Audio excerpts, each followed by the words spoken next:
सत श्री अकाल, स्वागत है सारे ही दर्शकों का। पंजाब इस वेले वेख रहे हो तुसीं ते मैं हाँ गगनदीप सिंह लैके हाजिर हाँ पंजाब पंजाबी नाल जुड़ियां खास खबरां। सब तो पहला सीधा रुख किसानी अंदोलन दे वल करिए तां 26 जनवरी के दरमियान वापरी घटना दे विच 120 के करीब नौजवानों की लिस्ट दिल्ली पुलिस के वलों जारी की गई सी, जिस दे विच हिरासत दे विच लए नौजवानों की गिनती दसी गई सी।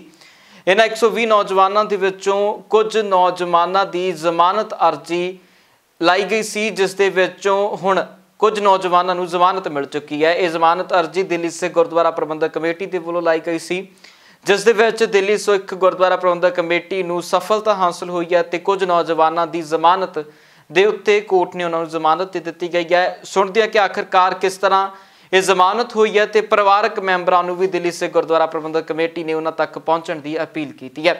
कि कुछ कह रहे हैं मनजिंदर सिंह सिरसा, सुनते हैं।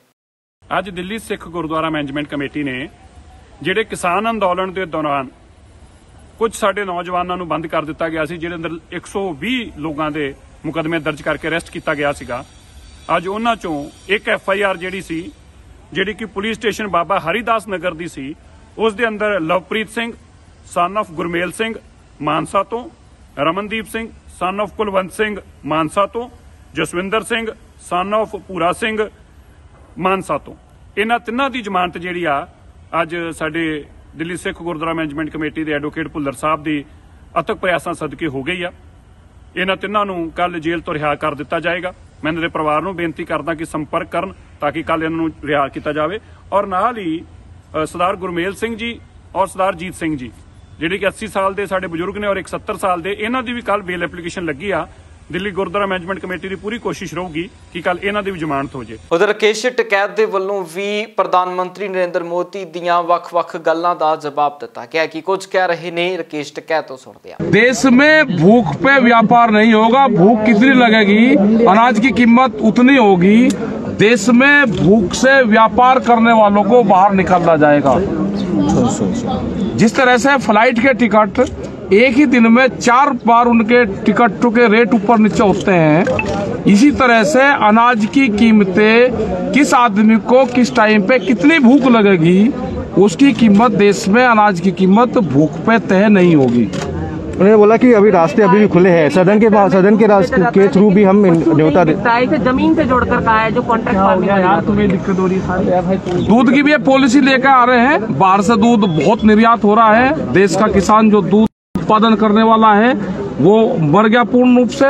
लागत ज्यादा है और दूध में जो बिकता है वो कम रेट में बिकता है। पानी से सस्ता देश में दूध बिक रहा। आज भी ग्रामीण उसमें 22 से लगा के और 28 रुपए किलो तक का दूध बिकता है। इससे खर्चा नहीं चलता, उसका भी एक रेट फिक्स हो। इसे संघर्ष के दरमियान बीते दिन ही देश के प्रधानमंत्री के वल्लों पार्लीमेंट के दौरान एक भाषण दिता गया, जिस भाषण तो बाद वख-वख सियासी प्रतिक्रियावां ने इसके उत्ते सुखवीर बादल ने घेरिया है।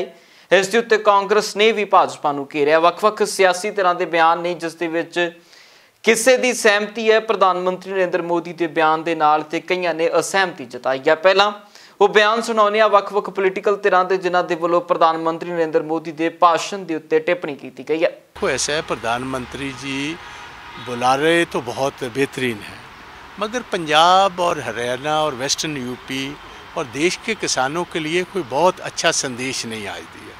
हम तो इंतज़ार कर रहे थे कि प्रधानमंत्री जी को बढ़िया बात कहेंगे। लोग इंतज़ार में थे कि मोदी जी आएंगे, वो अच्छी बात आज करेंगे। तो मोदी जी ने तो जैसे कहते हैं, पंजाबी में कहते हैं, गोंगलुआ तो मिट्टी चाटनी। कोई वैसी बात नहीं कि लंबी चौड़ी बातें ज़रूर की हैं, मगर कोई ठोस उसमें किसानों के लिए बात आई नहीं सामने। और एक बात के अलावा कि उन्होंने कहा कि पंजाबी और सिख जो हैं, उनकी जो देश में जो आज़ादी मिली है या देश के बाद आज़ादी को बरकरार रखने में उनका बहुत एक बड़ा योगदान है, उसको कोई देश कभी भूल नहीं सकता। तो मैं प्रधानमंत्री जी को यही गुजारिश करूंगा, आपने अच्छे शब्द बरते हैं, मैं उसका वेलकम करता हूं। और कृपा करके आपकी जो जमात है, आपकी पार्टी है, उसके ही बहुत सारे लोग हैं जो पंजाबियों को, सिखों को कोई गद्दार कह रहा है, कोई देशद्रोही कह रहा है, कोई एंटी नेशनल कह रहा है, कोई माओइस्ट कह रहा है, कोई खालिस्तानी कह रहा है। कम से कम इनको, प्रधानमंत्री जी को थोड़ी चेतावनी देनी चाहिए, इनको रोकना चाहिए कि भाई ऐसी बातें आप मत करो। तो ये इन्होंने अभी तक किया नहीं। तो मैं समझता हूँ बहुत ज़्यादा मुझे कोई नज़र नहीं आया कि इस किसानों के लिए, बाकी बातें तो सर वो इन्होंने बहुत सारी की हैं अपनी सरकार की उपलब्धियों की। और जहाँ तक किसानों की एजिटेशन है, 154 लोग, 94 लोग की डेथ हो चुकी है, एक शब्द नहीं। जो देखिए हम ये पार्टी की बात कर रहे हैं, डेमोक्रेसी की, ह्यूमन राइट्स वायलेशंस हैं।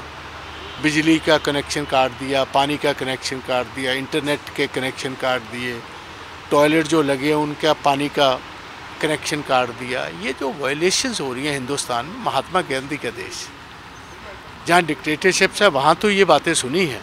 अगर ऐसे देश में अगर ऐसे ये इनका वातावरण रहेगा तो देश के हित में नहीं। देखो, सब तो पहला तो आज जो प्राइम मिनिस्टर साहब ने पंजाबियों नूं, खास तौर पे सिखां दी गल, पंजाबियों दी गल, पंजाब दी गल, उन्हां लई असीं बहुत उन्हां दे शुक्रगुजार हाँ, धन्नवाद करते हैं, क्योंकि बहुत दुनिया दे विच एक मैसेज सुनेहा है जिहड़ा ये गया है। उदों बाद जे गल आपां कर लीए MSP दी, MSP सीगी, हैगी, रहूगी, उन्होंने कहा। फिर असी की कहने हैं, यही किसान कह रहे हैं भी MSP जे रहूगी तो फिर आपां नूं लीगल गारंटी लिखण च की औकड़ की आ, वो लिख देनी चाहिए आ। तीजी गल उन्होंने ये कही भी भाई असी जद मर्जी तैयार बैठे हैं। हुण मैं ये पुछना चाहना, जे मैं होवां उत्थे जां जदों लोक सभा च बोलणगे, ये पुछांगे भी दसो जी किन्ने बजे किदण कित्थे मिलना। ऐ कहण नाल कुछ नहीं, जो फ्लोर ऑफ दी हाउस तुसीं कह रहे हो, हवा च नहीं गल हो सकती। सानू टाइम दो, उत्थे तुहाडे कोल किसान लीडर आउणगे, तुहाडे नाल गल करनगे। जे ਉਹ ਤੁਹਾਨੂੰ ਕਨਵਿੰਸ ਕਰ ਗਏ ਤਾਂ ਸਾਡੀ ਮੰਨ ਲਿਓ, ਜੇ ਤੁਸੀਂ ਸਾਨੂੰ ਕਨਵਿੰਸ ਕਰ ਗਏ ਅਸੀਂ ਤੁਹਾਡੀ ਮੰਨ ਲਾਂਗੇ। ਗੱਲ ਇੰਨੀ ਆ, ਚਾਹੇ ਓਪਨ ਡਿਬੇਟ ਆ, ਮੀਡੀਆ ਤੇ ਸਾਰੇ ਲੋਕਾਂ ਦੇ ਮੂਹਰੇ ਜਾਵੇ, ਪਰ ਐ ਗੱਲ ਇੰਨੇ ਚਿਰ ਬਾਅਦ ਕਰਨੀ। ਤੇ ਜੇ ਵਧੀਆ ਨੇ ਤਾਂ MSP ਲੀਗਲ ਗਰੰਟੀ ਕਿਉਂ ਨਹੀਂ ਲਿਖਦੇ ਤੁਸੀਂ? ਕਿਉਂ ਨਹੀਂ ਇਹ ਗੱਲ ਕਰਦੇ? ਕਿਉਂ ਨਹੀਂ ਸਾਰੇ ਅੱਜ 40,000 ਮੰਡੀਆਂ ਦੀ ਲੋੜ ਆ ਹੋਰ ਵਧਾਉਣ ਦੀ। 40,000 ਮੰਡੀਆਂ ਵਧਾ ਦਿਓ ਦੇਸ਼ ਦੇ ਵਿੱਚ, ਹੋਰ ਆਪਣੇ ਆ ਵਧੀਆ ਹੋ ਜਾਏਗਾ। ਅੱਜ ਜੇ ਅਸੀਂ ਪੰਜਾਬ ਦੀ ਉਹ ਗੱਲ ਕਰੀਏ, ਅਸੀਂ ਕਹਿੰਦੇ ਆ ਬਿਲਕੁਲ ਸਾਨੂੰ ਜਿਹੜਾ ਝੋਨੇ ਪੈੜੀ ਤੋਂ ਪਿੱਛੇ ਹਟਣਾ ਚਾਹੀਦਾ। ਅਸੀਂ ਤਾਂ ਮੰਨਦੇ ਹਾਂ ਇਹ ਗੱਲ। ਭਾਈ ਮੂੰਗੀ ਆ, ਜਿਹੜੀ ਦਾਲ ਆ, ਉਹ 7-7 ਰੁਪਏ ਉਹਦਾ ਰੇਟ ਆ। ਵੈਸੇ MSP ਤੁਸੀਂ ਡਿਕਲੇਅਰ ਕਰਦੇ ਹੋ, ਵਿਕਦੀ ਕਿੰਨੇ ਦੀ ਆ ਉਹ? 2-2 ਹਜ਼ਾਰ ਨੂੰ। ਪ੍ਰਧਾਨ ਮੰਤਰੀ ਨੇ ਜਿਹੜਾ ਰਾਜ ਸਭਾ ਦੇ ਵਿੱਚ ਬੋਲੇ ਨੇ, ਉਹਦੇ ਵਿੱਚ ਜਿਹੜੀ ਇਹਨਾਂ ਦੀ ਮਹਾਰਤ ਆ, ਉਹ ਸੱਚ ਝੂਠ ਨੂੰ ਸੱਚ ਸਾਬਤ ਕਰਨ ਵਾਸਤੇ ਬਹੁਤ ਸੋਹਣੀ ਸਕ੍ਰਿਪਟ ਜਿਹੜੀ ਲਿਖੀ ਬੋਲ ਸਕਦੇ ਨੇ। ਅੱਜ ਦੇਸ਼ ਦੇ ਸਾਰੇ ਜਿਹੜੇ ਪਬਲਿਕ ਸੈਕਟਰ ਅੰਡਰਟੇਕਿੰਗ ਉਹ ਸਾਰੇ ਵਿਕੇ ਪਏ ਨੇ, ਉਹਦੇ ਤੇ ਕੋਈ ਗੱਲ ਨਹੀਂ ਕੀਤੀ। ਤੇਲ ਇੰਨਾ ਮਹਿੰਗਾ ਕਿਉਂ ਹੋ ਰਿਹਾ, ਉਹਦੀ ਚਿੰਤਾ ਕਿਤੇ ਸਾਨੂੰ ਦਿਖਾਈ ਨਹੀਂ ਦਿੱਤੀ। ਮਹਿੰਗਾਈ ਕਿਵੇਂ ਵੱਧ ਰਹੀ ਹੈ, ਕਾਰਪੋਰੇਟ ਘਰਾਣੇ ਜਿਹੜੇ ਦੇਸ਼ ਦੇ ਉੱਤੇ ਵੱਡੇ ਪੱਧਰ ਦੇ ਉੱਤੇ ਉਹਨਾਂ ਦੇ ਪੰਜਿਆਂ ਦੇ ਵਿੱਚ ਜਕੜਿਆ ਗਿਆ ਹੈ, ਉਹਦੇ ਬਾਰੇ ਕੋਈ ਗੱਲ ਨਹੀਂ ਕੀਤੀ। ਅੱਜ ਪ੍ਰਧਾਨ ਮੰਤਰੀ ਜੀ ਨੇ ਕਿਸਾਨਾਂ ਦੇ ਬਾਰੇ ਵਿੱਚ ਜਿਸ ਤਰੀਕੇ ਨਾਲ ਬਚ ਕੇ ਉੱਥੋਂ ਨਿਕਲੇ ਨੇ, ਪੁਰਾਤਨ ਹਵਾਲੇ ਦੇ ਕੇ, ਇਹਦਾ ਮਤਲਬ ਹੈ ਤੁਹਾਡੇ 'ਚ ਕੋਈ ਕਾਬਲੀਅਤ ਨਹੀਂ ਹੈਗੀ। ਧਰਨੇ ਤੇ ਤੁਹਾਡੇ ਅੰਗੇਸ ਲੱਗੇ ਨੇ, ਗੱਲ ਤੇ ਤੁਸੀਂ ਦੱਸਣੀ ਹੈ, ਪੁੱਛਣਾ ਤੇ ਤੁਹਾਡੇ ਕੋਲ। ਤੁਸੀਂ ਵਿੱਚ ਡਾਕਟਰ ਮਨਮੋਹਨ ਸਿੰਘ ਜੀ ਦਾ ਜ਼ਿਕਰ ਦੇ ਕੇ, ਲਾਲ ਬਹਾਦਰ ਸ਼ਾਸਤਰੀ ਦਾ ਜ਼ਿਕਰ ਦੇ ਕੇ, ਤੁਸੀਂ ਵੱਡੇ ਪਿਛਲੀਆਂ ਸਰਕਾਰਾਂ ਦੇ ਜ਼ਿਕਰ ਦੇ ਕੇ ਤੁਸੀਂ ਬਚ ਨਹੀਂ ਸਕਦੇ। ਮੌਜੂਦਾ ਤੁਸੀਂ ਜੇ ਕਾਨੂੰਨ ਤੁਸੀਂ ਲੈ ਕੇ ਆਏ, ਔਰ ਤੁਸੀਂ ਪਰੋੜ ਤਾਂ ਫਿਰ ਉਸ ਗੱਲ ਦੀ ਕਰਦੇ ਜੇ ਜਿਸ ਮੰਤਰੀ ਦੇ ਸਾਹਮਣੇ ਐਕਸਪਰਟ ਫੇਲ ਹੋ ਗਏ। ਹੁਣ 15 ਦੇ ਕਰੀਬ ਤੁਸੀਂ ਜਿਹੜੇ ਸ਼ੋਧ ਨੇ ਉਹਦੇ ਵਿੱਚ ਕਰਨ ਲਈ ਰਾਜੀ ਹੋ ਗਏ ਹੋ, ਤੇ ਫਿਰ ਤੁਸੀਂ ਉਹਦੀ ਪ੍ਰੋੜਤਾ ਕਰਦੇ ਕਿ ਮੰਤਰੀ ਸਾਹਿਬ ਨੇ ਕਿਹਾ ਜੀ ਕਾਲਾ ਕਾਨੂੰਨ ਕਿਸ ਤਰ੍ਹਾਂ ਹੈ। ਸੋ ਪ੍ਰਧਾਨ ਮੰਤਰੀ ਜੀ ਨੇ ਕਿਤੇ ਨਾ ਕਿਤੇ ਜਾ ਕੇ ਜਿੱਥੇ ਪੰਜਾਬ ਦੀ ਗੱਲ ਕੀਤੀ ਗਈ, ਮੈਨੂੰ ਦੁੱਖ ਹੈ 84 ਦਾ ਜਿਹੜਾ ਸੰਤਾਪ ਹੋ ਗਿਆ ਵੀ ਸਾਰਾ ਦੇਸ਼ ਜਾਣਦਾ ਆ। ਸਿੱਖਾਂ ਦੀ ਜਿੱਥੇ ਉਹਨਾਂ ਨੇ ਤਾਰੀਫ ਕੀਤੀ, ਜਿੱਥੇ 1947 ਦਾ ਜ਼ਿਕਰ ਕੀਤਾ, ਤੇ ਮੈਂ ਪੁੱਛਣਾ ਚਾਹੁੰਦਾ ਆ ਜਿਹੜਾ ਪੰਜਾਬ ਆ, ਪੰਜਾਬ ਦਾ ਫਿਰ RDF ਕਿੱਥੇ ਗਿਆ? ਉਹਦੇ ਰੂਰਲ ਡਿਵੈਲਪਮੈਂਟ ਫੰਡ ਤੇ ਕਿਉਂ ਕਟੌਤੀ ਲਾਈ ਜਾ ਰਹੀ ਹੈ? ਉਧਰ ਸੁਖਦੇਵ ਸਿੰਘ ਢੀਂਡਸਾ ਦੀ ਗੱਲ ਕਰੀਏ ਤਾਂ ਸੁਖਦੇਵ ਸਿੰਘ ਢੀਂਡਸਾ ਨੇ ਸਾਰੇ ਭਾਸ਼ਣ ਨੂੰ ਸਕਾਰਾਤਮਕ ਲਿਆ ਹੈ ਤੇ ਉਹਨਾਂ ਦਾ ਕਹਿਣਾ ਹੈ ਕਿ ਇਸੇ ਭਾਸ਼ਣ ਦੇ ਵਿੱਚ ਜਿਸ ਤਰ੍ਹਾਂ ਦਾ ਬੋਲ ਚੱਲ ਰਹੀ ਹੈ ਤੇ ਆਉਣ ਵਾਲੇ ਦਿਨਾਂ ਦੇ ਵਿੱਚ ਉਮੀਦ ਕਰਾਂਗੇ ਕਿ ਜਲਦ ਕਿਸਾਨੀ ਅੰਦੋਲਨ ਦਾ ਵੀ ਹੱਲ ਨਿਕਲ ਸਕੇਗਾ। ਪ੍ਰਧਾਨ ਮੰਤਰੀ ਜੀ ਖੁਦ ਫੈਸਲਾ ਕਰਨ ਆ ਕੇ ਬੈਠ ਕੇ ਉਹਨਾਂ ਨਾਲ ਨਿਬੇੜਨ, ਤੇ ਉਹ ਕਿਸਾਨਾਂ ਨਾਲ ਬੈਠ ਕੇ ਹੁਣ ਵੀ ਨਿਬੇੜਿਆ ਜਾ ਸਕਦਾ ਹੈ। ਮੈਂ ਸਮਝਦਾ ਪ੍ਰਧਾਨ ਮੰਤਰੀ ਸਾਹਿਬ ਜਿਨ੍ਹਾਂ ਦੇ ਹੱਥ 'ਚ ਸਾਰਾ ਕੁਝ, ਉਹੀ ਬਾਤਚੀਤ ਕਰਕੇ ਦੁਬਾਰਾ ਉਹਨਾਂ ਨੂੰ ਬੁਲਾਉਣ ਤੇ ਉਹਨਾਂ ਨਾਲ ਬਾतचीत ਕਰਨ। लेकिन आज उन्होंने ਉਹਨਾਂ ਦੀ ਸੈਟਿਸਫੈਕਸ਼ਨ ਦੇ ਮੁਤਾਬਕ फैसला किया जाए। लेकिन जिस तरीके से उन्होंने आज सिखों की तारीफ किया है, उसको लेकर क्या कहेंगे आप? नहीं, तारीफ अच्छा ठीक बोले तो ठीक है, इसका रिजल्ट अच्छा आना चाहिए ना। बदलाव तो असी कोई सानू की इतराज हो सकता, लेकिन स्टेक होल्डर के नाल बिना समझो गल कीता नहीं होना चाहिए कोई। साडी हुण भी यही है कि किसानां नाल बैठ के अगर पहला होंदा, क्योंकि मैं सब तो पहला मैं प्राइम मिनिस्टर साहब नूं लैटर लिखिया सी जदों ये ऑर्ਡੀਨੈਂਸ होए कि इन्हां नूं वापस करो किसानां दे खिलाफ नहीं। उस तो बाद किसानां ने सारिਆਂ ने रिजैक्ट किया। मैं समझदा ਇਹਦੇ 'ਚ कोई नहीं, बदलाव जरूरी ने, पर बदलाव चाहिए ने ਜਿਹੜੇ स्टेक होल्डर्स ने उन्हां दी रजामंदी नाल उन्हां दे मुताबिक होने चाहिए। देखो ये तो उनका ये तो उन्हां दा और किसान यूनियन का फैसला है, क्योंकि किसान यूनियन का जी कमेटी है वही फैसला करेगी कि वो जाना कि नहीं जाना। लेकिन ये बारे असी नहीं, क्योंकि पोलिटिकल कोई बंदा भी उन्होंने दखल नहीं दे रहा। तो सरकार और किसानों को मिल बैठ के मतलब बातचीत हाँ बातचीत करनी चाहिए। किसान भी कहते हैं करने तैयार हाँ। उन्होंने कहा भी आओ जिस दिन भी सानू बुलाउणगे असीं जावांगे, गलबात करांगे। समाज सेवी कारकुन नवदीप कौर ਦਾ ਮਾਮਲਾ ਲਗਾਤਾਰ ਤੂਲ ਫੜਦਾ ਜਾ ਰਿਹਾ ਹੈ। ਇਸ ਮਾਮਲੇ ਦੇ ਵਿੱਚ ਹੁਣ ਸੋਸ਼ਲ ਮੀਡੀਆ ਤੇ ਉੱਤੇ ਵੱਖੋ ਵੱਖਰੀਆਂ ਮੁਹਿੰਮਾਂ ਚੱਲ ਪਈਆਂ ਨੇ।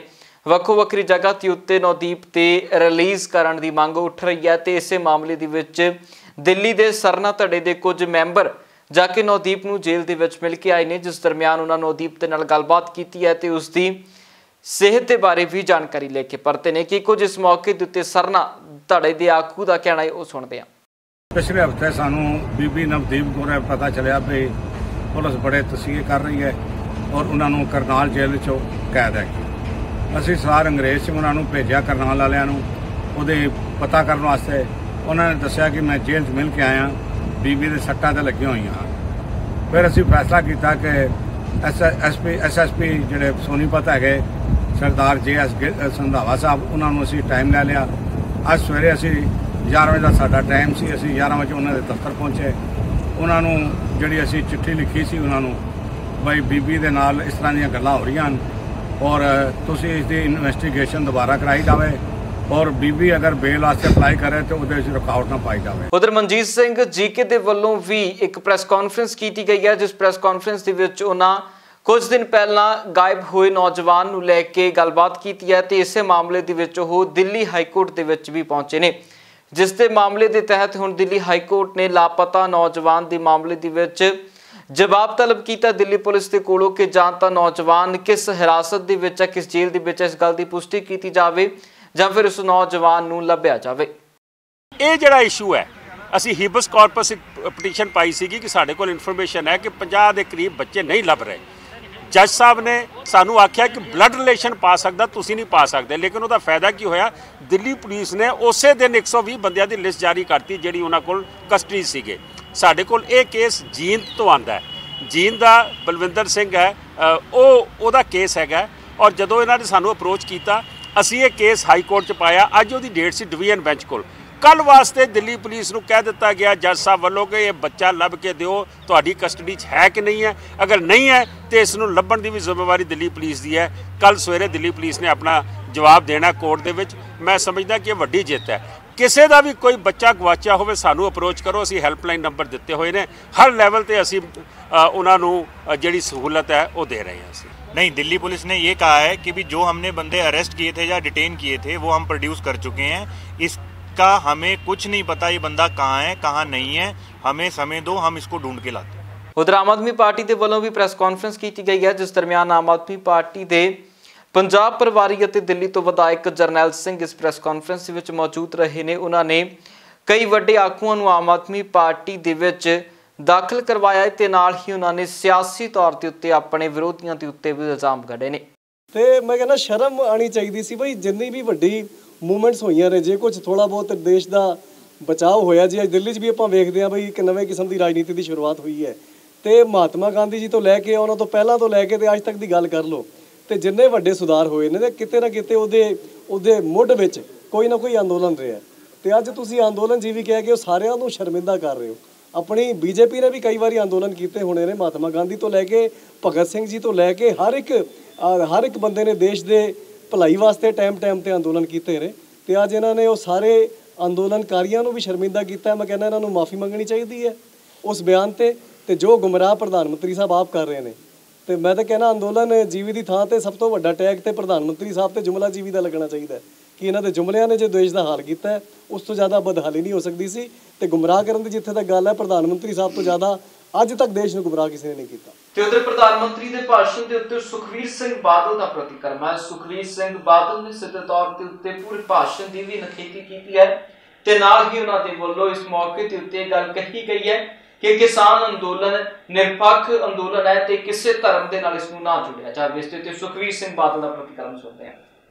ਆ ਜਿਹੜੀ ਲੜਾਈ ਕਿਸਾਨੀ ਦੀ ਹੈ, ਕਿਸੇ ਧਰਮ ਦੀ ਲੜਾਈ ਨਹੀਂ ਹੈ, ਆ ਸਮੁੱਚੇ ਕਿਸਾਨੀ ਦੀ ਲੜਾਈ ਹੈ। ਇਹ ਇੱਕ ਧਰਮ ਨਾਲ ਜੋੜਨਾ ਸਹੀ ਨਹੀਂ ਹੈ ਕਿ ਇਹ ਲੜਾਈ ਕਿਸਾਨੀ ਦੀ। ਅੱਜ यूपी ਤੋਂ ਲੈ ਕੇ ਕੇਰਲਾ ਤੋਂ ਲੈ ਕੇ ਮਹਾਰਾਸ਼ਟਰ ਦੇ ਕਿਸਾਨ ਇੱਕ ਪਲੇਟਫਾਰਮ ਤੇ ਇਕੱਠੇ ਹੋਏ ਹੈ। ਮੈਂ ਮੋਦੀ ਸਾਹਿਬ ਨੂੰ ਬੇਨਤੀ ਕਰਨਾ ਚਾਹੁੰਦਾ, ਜੋ ਏਜੰਡਾ ਹੈ ਕਿਸਾਨੀ ਦਾ ਉਹਦੇ ਤਰਫ ਗੱਲ ਕਰਨ ਤੇ ਜਲਦੀ ਆਪਣੀ ਜਿੱਤ ਸੱਦਣ ਤੇ ਇਨਸਾਫ ਦੇਣ ਕਿਸਾਨਾਂ ਨੂੰ। ਆਹ ਜਿਹੜਾ ਅੰਦੋਲਨ ਹੈ ਕਿਸੇ ਧਰਮ ਦਾ ਨਹੀਂ ਹੈ, ਸਾਰੇ ਕਿਸਾਨੀ ਦਾ ਅੰਦੋਲਨ ਹੈ। ਸੋ ਇਹਨੂੰ ਕਿਸਾਨੀ ਦਾ ਅੰਦੋਲਨ ਉਹ ਤੋਂ ਡਿਵਰਟ ਕਰਨ ਦੀ ਕੋਸ਼ਿਸ਼ ਹੈ, ਉਹ ਕਰਨਾ ਨਹੀਂ ਚਾਹੀਦਾ। ਸਰ ਚੁਣਾਵੀ ਹਿੰਸਾ ਦੇ ਮਾਮਲੇ ਵੱਧ ਰਹੇ ਨੇ, ਜਲਾਲਾਬਾਦ ਦੇ ਮਾਮਲੇ ਤੋਂ ਬਾਅਦ ਸਰ ਕੀ ਨਵੇਂ ਪਲਾਨ ਹੈਗਾ, ਕਿਵੇਂ ਲੜਿਆ ਜਾਏਗਾ ਜੀ? ਅਕਾਲੀ ਦਲ ਡਟ ਕੇ ਲੜੂਗਾ। ਤੁਹਾਡੇ ਸਾਹਮਣੇ ਅਸੀਂ ਫਾਜ਼ਿਲਕਾ ਹੈ, ਮੈਂ ਅਗਲੇ ਦੋ ਦਿਨਾਂ 'ਚ ਜਲਾਲਾਬਾਦ ਵੀ ਹਾਂ ਤੇ ਲਗਾਤਾਰ ਕੈਂਪੇਨ ਅਸੀਂ ਜਿੱਤਾਂਗੇ। ਪਰ ਇਹਨਾਂ ਨੇ ਇੰਨਾ ਧੱਕਾ ਕੀਤਾ, ਸਾਡੇ ਕੈਂਡੀਡੇਟ ਜਿਹੜੇ ਜਿੱਤਣ ਵਾਲੇ ਸੀ ਉਹਨਾਂ ਦੇ ਕਾਗਜ਼ ਰੱਦ ਕਰਤੇ। ਉਧਰ ਪੰਜਾਬ ਦੀ ਸਿਆਸਤ ਦਾ ਦਿੱਗਜ ਚਿਹਰਾ ਨਵਜੋਤ ਸਿੰਘ ਸਿੱਧੂ ਇੱਕ ਵਾਰ ਫਿਰ ਸੁਰਖੀਆਂ ਦੇ ਵਿੱਚ ਹੈ, ਕਿਉਂਕਿ ਨਵਜੋਤ ਸਿੰਘ ਸਿੱਧੂ ਨੂੰ ਲੈ ਕੇ ਹਾਈ ਕਮਾਨ ਦੇ ਵਿੱਚ ਕਾਫੀ ਵੱਡੀ ਹਿਲਜੁਲ ਵੇਖਣ ਨੂੰ ਮਿਲੀ ਹੈ, ਜਿਸ ਹਿਲਜੁਲ ਦੇ ਵਿੱਚ ਖੁਦ ਨਵਜੋਤ ਸਿੰਘ ਸਿੱਧੂ ਨਜ਼ਰ ਆਏ ਨੇ। ਜੀ ਹਾਂ, ਨਵਜੋਤ ਸਿੰਘ ਸਿੱਧੂ ਹਾਈ ਕਮਾਨ ਨੂੰ ਮਿਲਣ ਦੇ ਲਈ ਪਹੁੰਚੇ ਸੀ, ਜਿੱਥੇ ਨਵਜੋਤ ਸਿੰਘ ਸਿੱਧੂ ਦੇ ਨਾਲ ਮੁਲਾਕਾਤ ਖੁਦ ਸੋਨੀਆ ਗਾਂਧੀ ਦੇ ਵੱਲੋਂ ਅਤੇ ਰਾਹੁਲ ਗਾਂਧੀ ਦੇ ਵੱਲੋਂ ਕੀਤੀ ਗਈ ਹੈ, ਜਿੱਥੇ ਹੁਣ ਤੱਕ ਦੀਆਂ ਖਬਰਾਂ ਨੇ ਕਿ ਪ੍ਰਿयंका ਗਾਂਧੀ ਵੀ ਇਸ ਮੀਟਿੰਗ ਦੇ ਵਿੱਚ ਮੌਜੂਦ ਰਹੇ ਨੇ। ਸਭ ਤੋਂ ਵੱਡੀ ਗੱਲ ਸੀ ਕਿ ਇਸ ਮੀਟਿੰਗ ਦੇ ਵਿੱਚੋਂ ਹਰੀਸ਼ ਰਾਵਤ ਵੀ ਸ਼ਾਮਲ ਹੁੰਦੇ ਨਜ਼ਰ ਆਏ ਨੇ। ਹਰੀਸ਼ ਰਾਵਤ ਪੰਜਾਬ ਦੇ ਪ੍ਰਭਾਰੀ ਨੇ, ਜਿਨ੍ਹਾਂ ਦੇ ਵੱਲੋਂ ਲਗਾਤਾਰ ਨਵਜੋਤ ਸਿੰਘ ਸਿੱਧੂ ਅਤੇ ਕੈਪਟਨ ਅਮਰਿੰਦਰ ਸਿੰਘ ਦੇ ਵਿਚਕਾਰ ਦੇ ਰੇੜਕਿਆਂ ਨੂੰ ਖਤਮ ਕਰਨ ਦੀ ਕੋਸ਼ਿਸ਼ ਹੋ ਰਹੀ ਸੀ। ਸੋ ਬੀਤੇ ਦਿਨੀ ਅਜਿਹੀਆਂ ਖਬਰਾਂ ਵੀ ਸੀ ਕਿ ਨਵਜੋਤ ਸਿੰਘ ਸਿੱਧੂ ਅਤੇ ਕੈਪਟਨ ਅਮਰਿੰਦਰ ਸਿੰਘ ਦੇ ਵਿਚਕਾਰ ਜੱਫੀ ਪਵਾਉਣ ਦੇ ਵਿੱਚ ਵੀ ਕਾਮਯਾਬ ਹੋਏ ਨੇ ਹਰੀਸ਼ ਰਾਵਤ। ਸੋ ਉਸ ਤੋਂ ਬਾਅਦ ਹਰੀਸ਼ ਰਾਵਤ ਦੇ ਵੱਲੋਂ ਬਾਕੀ ਅਜਿਹੇ ਕਾਂਗਰਸ ਦੇ ਮੈਂਬਰਾਂ ਨੂੰ ਇਕੱਠੇ ਕਰਨ ਦੀ ਕੋਸ਼ਿਸ਼ ਕੀਤੀ ਜਾ ਰਹੀ ਸੀ ਜੋ ਲਗਾਤਾਰ ਮਤਭੇਦ ਦੇ ਵਿੱਚ ਸਨ, ਜਿਨ੍ਹਾਂ ਦੇ ਵਿੱਚੋਂ ਪ੍ਰਤਾਪ ਸਿੰਘ ਬਾਜਪਾ ਵੀ ਸ਼ਾਮਲ ਨੇ, ਸ਼ਮਸ਼ੀਰ ਸਿੰਘ ਦੂਲੋਂ ਵੀ ਸ਼ਾਮਲ ਨੇ ਅਤੇ ਇਹਨਾਂ ਦੇ ਨਾਲ ਕਈ ਹੋਰ ਸੀਨੀਅਰ ਦੇ ਕਾਂਗਰਸ ਦੇ ਆਗੂ ਨੇ ਜੋ ਲਗਾਤਾਰ ਖਫਾ ਚੱਲਦੇ ਆ ਰਹੀ ਸੀ ਮੌਜੂਦਾ ਪੰਜਾਬ ਦੀ ਲੀਡਰਸ਼ਿਪ ਦੇ ਨਾਲ। ਸੋ ਉਹਨਾਂ ਦੇ ਦੁਬਾਰਾ ਇਕੱਠੇ ਹੋਣ ਦੇ ਨਾਲ ਉਮੀਦਾਂ ਨੇ ਕਿ ਹੁਣ ਨਵਜੋਤ ਸਿੰਘ ਸਿੱਧੂ ਇੱਕ ਵੱਡੇ ਅਹੁਦੇ ਦੇ ਉੱਤੇ ਉਤਰਨਗੇ ਤੇ ਅੱਜ ਦੀ ਮੀਟਿੰਗ ਨਵਜੋਤ ਸਿੰਘ ਸਿੱਧੂ ਦੇ ਅਹੁਦੇ ਦੇ ਲਈ ਖਾਸ ਤੌਰ ਦੇ ਉੱਤੇ ਰੱਖੀ ਗਈ ਹੋ ਸਕਦੀ ਹੈ। ਉਧਰ ਪੰਜਾਬ ਦੇ ਵਿੱਚ ਨਗਰ ਨਿਗਮ ਚੋਣਾਂ ਨੂੰ ਲੈ ਕੇ ਸਿਆਸਤ ਗਰਮਾਈ ਹੋਈ ਹੈ ਤੇ ਇਸੇ ਪੱਖੀ ਸਿਆਸਤ ਦੇ ਦਰਮਿਆਨ ਰਾਜਕੁਮਾਰ ਵੇਰਕਾ ਅਤੇ ਵਿਕਰਮ ਮਜੀਠੀਆ ਆਮੋ ਸਾਹਮਣੇ ਨਜ਼ਰ ਆ ਰਹੇ ਨੇ। ਵਿਕਰਮ ਮਜੀਠੀਆ ਦੇ ਵੱਲੋਂ ਕਾਂਗਰਸ ਦੀ ਮੌਜੂਦਾ ਸਰਕਾਰ ਦੇ ਉੱਤੇ ਟਿੱਪਣੀ ਕੀਤੀ ਗਈ ਹੈ। ਕੀ ਕੁਝ ਕਹਿ ਰਹੇ ਨੇ ਵਿਕਰਮ ਮਜੀਠੀਆ, ਸੁਣਦੇ ਹਾਂ ਤੇ ਫਿਰ ਇਹਨਾਂ ਸਵਾਲਾਂ ਦੇ ਜਵਾਬ ਖੁਦ ਰਾਜਕੁਮਾਰ ਵੇਰਕਾ ਦੇ ਵੱਲੋਂ ਦਿੱਤੇ ਗਏ ਨੇ। ਅੱਜ 4 ਸਾਲ ਪੂਰੇ ਹੋ ਗਏ ਆ। 4 ਸਾਲਾਂ 'ਚ ਕਾਂਗਰਸ ਪਾਰਟੀ ਦੇ ਲੀਡਰਾਂ ਨੇ ਔਰ ਖਾਸ ਤੌਰ ਤੇ ਇੱਥੋਂ ਦੇ ਐਮਐਲਏ ਨੇ ਘਰ ਘਰ ਫਾਰਮ ਭਰਾਏ ਸੀ, ਘਰ ਘਰ ਨੌਕਰੀ ਦੇ।